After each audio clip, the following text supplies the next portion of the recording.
తదుపరి మకర రాశి.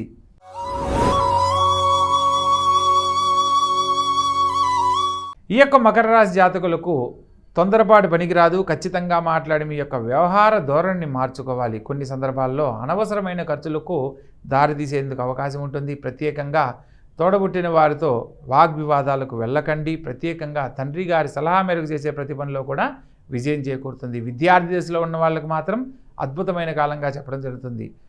అదేవిధంగా నూతన వ్యాపార ప్రయత్నాలకై చేసే ప్రయత్నాలన్నీ అనుకూలిస్తాయి. ప్రత్యేకంగా ప్రారంభ కాలంలో కొంత మిస్అండర్స్టాండింగ్స్ ఏర్పడే అవకాశం ఉంటుంది. చేయబోతున్న పనుల్లో కొంత పనులు ఒత్తిడి అధికమవుతున్నాయి.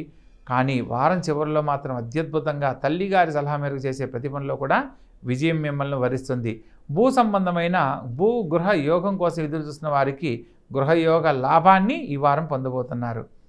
మొత్తం మీద ఈ రాశి వాళ్ళు ప్రత్యేకించి ఈశ్వరారాధనతో పాటు తల్లిని గౌరవించాలి.